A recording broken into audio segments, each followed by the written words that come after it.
Clear blue skies on a windy day in Texas. But I spy with my little brown eye a black cat on a brown fence, waiting for unsuspected prey to come by.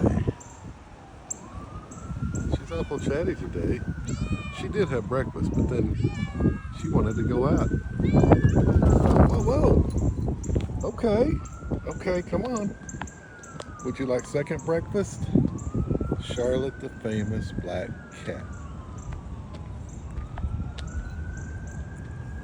She used to have a purple collar, but it mysteriously disappeared. So now she has a pink collar.